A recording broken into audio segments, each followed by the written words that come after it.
Good morning, students. We have already discussed about the compound event and the conditional probability in previous videos. Okay. So, what is the conditional probability?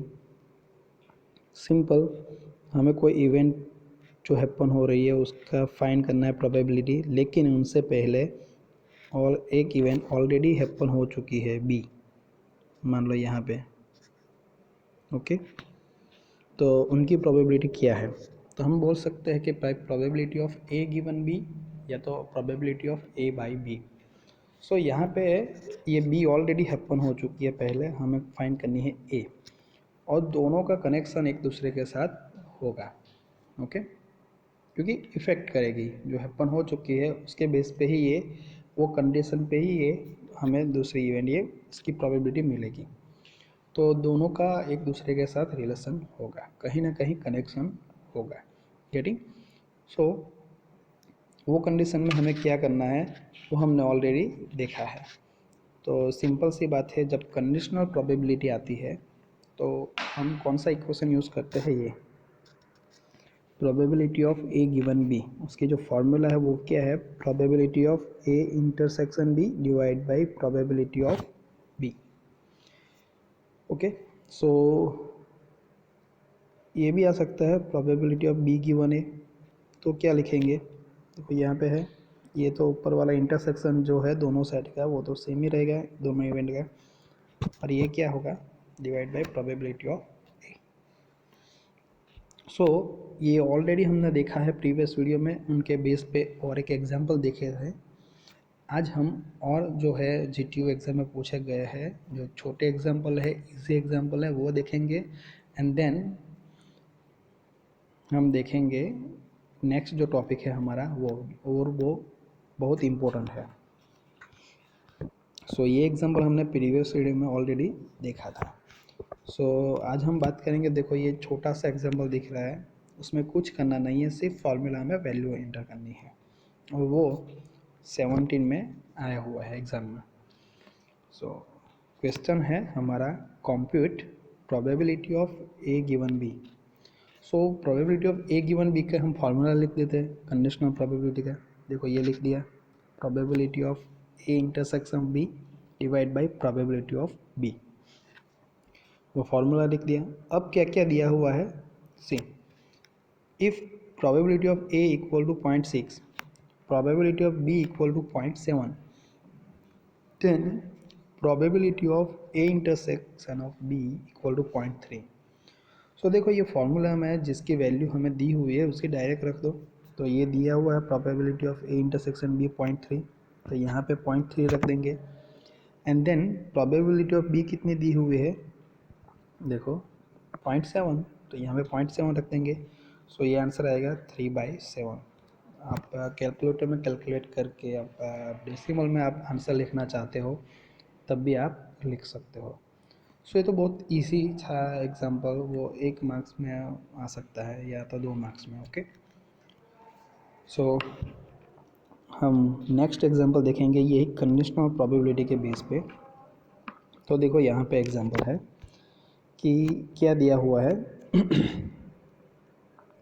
In producing screws.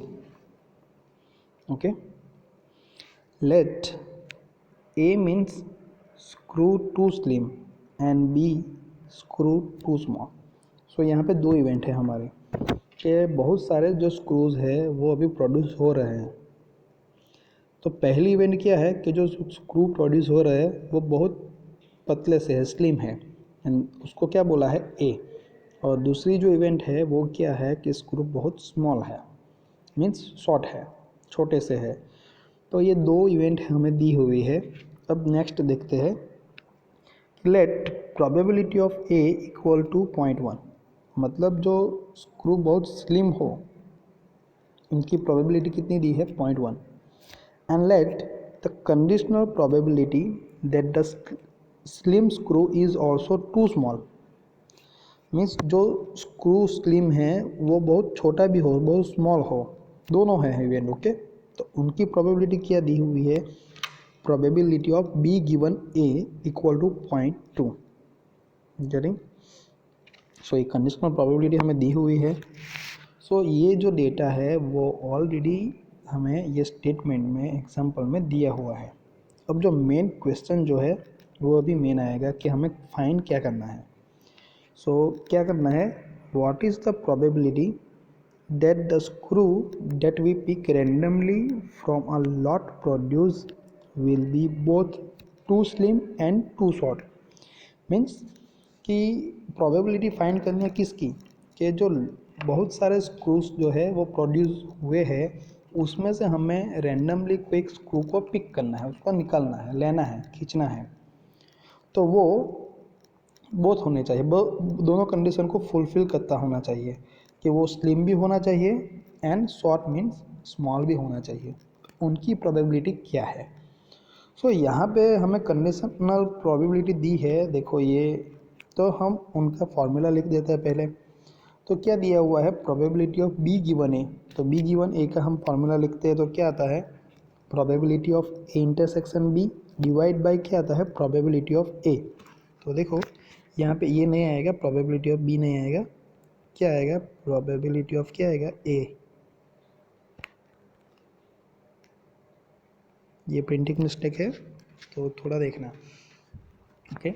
सो अब हमें find क्या करना है कि जो screw जो है हम रेंडमली पिक कर रहे हैं वो स्लिम भी होना चाहिए एंड स्मॉल भी होना चाहिए, शॉर्ट भी होना चाहिए, दोनों होना चाहिए। सो दोनों इवेंट जो है हमारी ए एंड बी दोनों फुलफिल होनी चाहिए।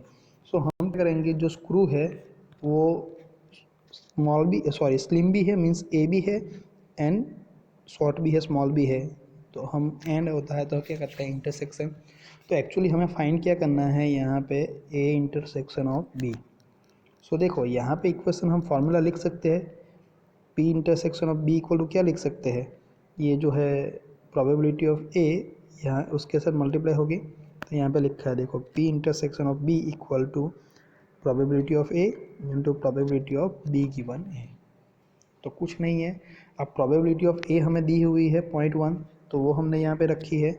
एंड देन कंडीशनल प्रोबेबिलिटी जो है प्रोबेबिलिटी ऑफ बी गिवन ए वो भी हमारे पास है, वो कितनी है, 0.2 है।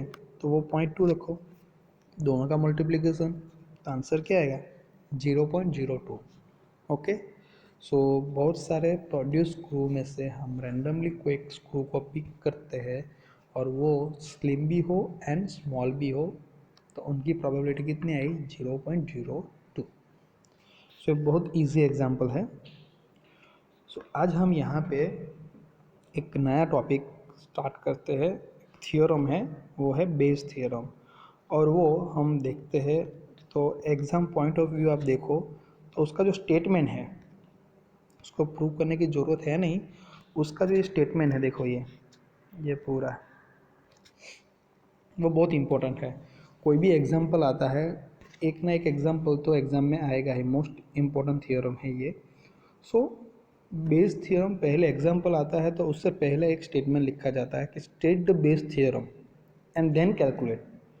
सो पहले हमें जो उसका स्टेट करना है, मतलब स्टेटमेंट लिखना है, उनका भी मार्क अलग होगा। सो वो लिखना ज़रूरी है। ओके। सो ये स्टेटमेंट है वो हमें अच्छी तरह से करना है। लेकिन हम स्टेटमेंट देखें बेस थ्योरम का, उनसे पहले और एक एग्जांपल देखते हैं कि वहाँ से हमें एग्जैक्टली पता चले कि बेस थ्योरम का जो यूज़ है वो क्यों होता है, क्यों करते हैं हम, किस टाइप की कंडीशन जो है उसको फाइंड करने के लिए हम बेस थ्योरम यूज़ करते हैं, वो हम देखते हैं। करें। सो यहाँ पर भी है लिखा, देखो कि बेस थियरम जो है इम्पोर्टेंट टॉपिक है ये बेस थियरम। तो पहले लाइन में लिखा है देखो, to understand Bayes theorem we consider one example. Getting. So वो एग्जांपल क्या है वो देखते हैं वन बाय वन। तो देखो, suppose a probability of manufacturing a product by machine 1 is 0.7। Okay. So जो मशीन 1 है वो प्रोडक्ट को मैन्युफैक्चर करता है, उसकी जो प्रोबेबिलिटी है वो कितनी है, 0.7। सो उसको हम नाम दे देते हैं ना, इवेंट को प्रोबेबिलिटी है तो। सो प्रोबेबिलिटी है तो हम लिखते हैं पी ऑफ किसकी, तो मशीन 1 है तो हम मशीन का एम लिखते हैं और 1 लिखते हैं, आप कुछ भी दे सकते हो नाम। ओके, सो उसकी प्रोबेबिलिटी क्या दी है हमें, 0.7 दी है, राइट। सो देखो probability of M1 equal to 0.7 लिखा हुआ है यहाँ पे, इजी है। अब आगे पढ़ते हैं हम, क्या है कि date of by machine 2 is 0.8, means जो मशीन 2 जो है वो जो मैन्युफैक्चर करता है प्रोडक्ट, उसकी जो प्रोबेबिलिटी है वो कितनी है, 0.2। तो हम क्या करेंगे, मशीन नंबर 2 है ना, सॉरी 0.8 है यहाँ पे, मशीन नंबर 2 है तो उसको नाम देते हैं M2। So probability of M2 क्या दी हुई है हमें, 0.8 दी हुई है, राइट। तो ये यहाँ तक तो हम आ गए, गेटिंग। सो जो दिया हुआ है वही लिख रहे हैं। The probability of getting defective piece through machine 1 is 0.5। मतलब जो मैन्युफैक्चर हो रहा है मशीन 1 में से, उसमें जो डिफेक्टिव पीस निकलते हैं उसकी जो प्रोबेबिलिटी है वो क्या दी हुई है, 0.5। सो यहाँ पे कंडीशनल प्रोबेबिलिटी आ गई। देखो कि भाई प्रोबेबिलिटी तो दी है तो भी हम लिखते हैं, लेकिन क्या है, डिफेक्टिव है, गेटिंग। सो डिफेक्टिव पीस होता है उस, वो भी एक इवेंट हो गई, तो उसको हम क्या नाम दे देते हैं, ए। देखो ये ए। सो ए क्या है हमारा जो इवेंट है वो क्या है, getting a defective piece. Okay, जो मैन्युफैक्चर करता है मशीन 1 एंड मशीन 2 उसको तो नाम दे दिया इवेंट को M1 एंड M2। लेकिन जो मैन्युफैक्चर होती है प्रोडक्ट और उसमें से डिफेक्टिव पीस आते हैं तो वो इवेंट को हमने नाम क्या दिया है, ए। तो उसकी कंडीशनल प्रोबेबिलिटी यहाँ पे आ गई कि भाई डिफेक्टिव पीस आते हैं मशीन 1 में से, तो उसकी प्रोबेबिलिटी क्या है, 0.1 है। तो क्या दिया हुआ है कंडीशनल में कि भाई ये M1 ऑलरेडी हैपन हो चुकी है, ऑलरेडी मैन्युफैक्चर हो चुके हैं पीसीस, राइट। लेकिन वो डिफेक्टिव है, मतलब क्या है, डिफेक्टिव इवेंट को नाम क्या दिया है, ए। सो ये कंडीशनल प्रोबेबिलिटी हो गई कि probability of A given M1 वो क्या दी हुई है, 0.5। सो वो यहाँ पे दी हुई है, देखो, गेटिंग। सो सिमिलरली यहाँ पे और एक डेटा दिया है कि जो डिफेक्टिव डेट ऑफ मीन्स ये getting defective piece by machine 2 is 0.9। भाई मशीन 2 में से डिफेक्टिव पीस आया, उसकी जो प्रोबेबिलिटी है वो क्या है, 0.9 है। तो वो भी कंडीशनल हो गई कि भाई इवेंट हमारी क्या है, डिफेक्टिव पीस आने की, ए, उसका नाम बोला है ए, और वो कौन से मशीन में से, M2 में से, तो वो क्या दिया है, 0.9।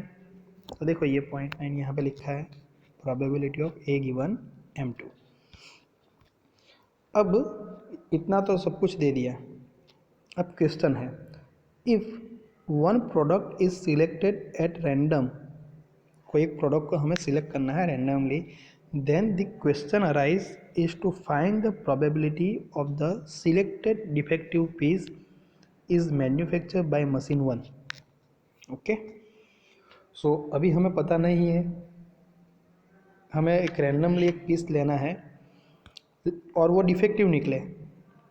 ओके, तो प्रोबेबिलिटी क्या है, डिफेक्टिव निकले, और वो कौन से मशीन में से होना चाहिए, मशीन 1 में से। तो ये जो कंडीशन है ना हमने लिखी है, probability of A given M1, मतलब मैन्युफैक्चर हो रही जो प्रोडक्ट है वो डिफेक्टिव आने की प्रोबेबिलिटी। लेकिन अभी हम कोई एक रैंडमली चूज़ करते हैं एक प्रोडक्ट और वो डिफेक्टिव आया है और वो मशीन 1 में से ही आया है, उसकी प्रोबेबिलिटी क्या है, तो ये रिवर्स हो जाएगी। ये जो है हमने देखी है probability of A given M1, तो उसकी क्या हो गई, रिवर्स हो गई। देखो probability of M1 given A, तो वो हमें यहाँ पे फाइंड करना है, और इनको फाइंड करने के लिए हम कौन सी थ्योरम यूज़ करेंगे, बेस थ्योरम, गेटिंग। सो ये हम बाद में ये स्टेटमेंट देख लेते हैं, बाद में यहाँ पे एग्जांपल बुक में नहीं दिया हुआ है लेकिन मैंने कैलकुलेट किया है, तो वो कैसे फार्मूला में रख के हम कैलकुलेट कर सकते हैं वो मैं आपको बाद में बताता हूँ, ये फार्मूला के बाद। सो यहाँ पे लिखा है that means it is a case of inverse probability which is to be determined with the help of Bayes theorem, getting. So उसकी क्या हो गई, ये इनवर्स प्रोबेबिलिटी हो गई, तो वो हम बेस थ्योरम के हेल्प से हम डिटरमाइन कर सकते हैं। So statement of Bayes theorem क्या है, So let B1 B2 up to Bn be mutually exclusive and exhaustive event of the sample space S. अब सैम्पल स्पेस क्या है? Okay, then mutually exclusive and exhaustive event दोनों होनी चाहिए. सो वो भी क्या है, वो भी हमने देखा है. एक्चुअली हमने सेपरेट देखा था कि भाई म्यूचुअली एक्सक्लूसिव इवेंट किसको बोलते हैं एंड एग्जॉस्टिव इवेंट किसको बोलते हैं. लेकिन ये दोनों कंबाइन हो जाएगी यहाँ पे कि mutually exclusive and exhaustive event लिखा है इसीलिए, राइट. तो वो हम ऑलरेडी पता है, तो हम यहाँ पे इसका डिस्कस नहीं करेंगे. तो एक कंडीशन दी है B1 B2 up to Bn की. सो ये क्या है एक्चुअली, हमने जो एग्जांपल में ये M1 M2 लिखा है ना, उनकी जगह पे यहाँ पे थ्योरम में कौन सा यूज़ किया है, यहाँ पे कैरेक्टर B1 B2 B, वो M1 M2 ही है हमारे एग्जाम्पल के हम कंसिडर करें तो. लेकिन हम स्टेटमेंट में यहाँ पे ये लिखेंगे B1 B2 up to Bn. Let the event A occurs in a conjunction with only one of the event B1 B2 up to Bn. Okay, so if the probabilities of B B1 probability of यहाँ पे B लिखा है मतलब B1 आएगा, right.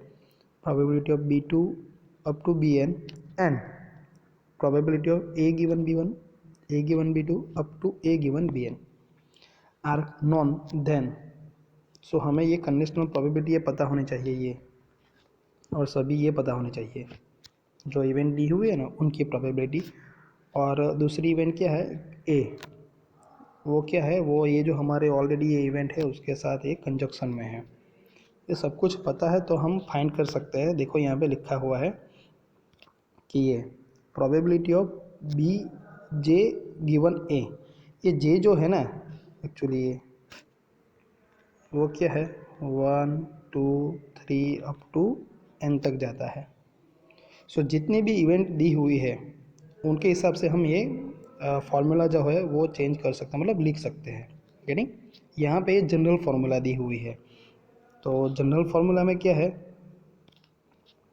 देखो कि probability of B j into probability of A given B j divide by total करना है.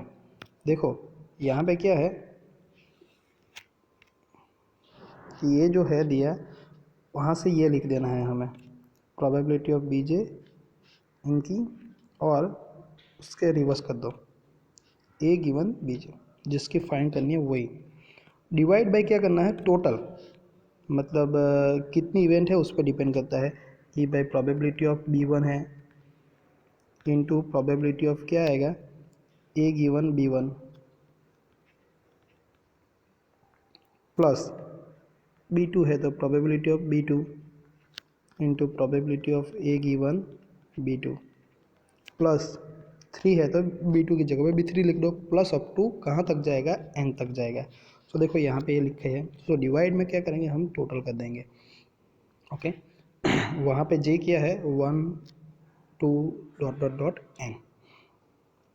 सो ये जो रूल है ओके यहाँ पे लिखा है देखो कि probability of A equal to probability of B1 to probability of A given B1 plus dot dot dot up to n तक हमें जाना है.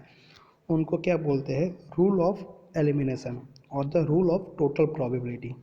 गेटिंग.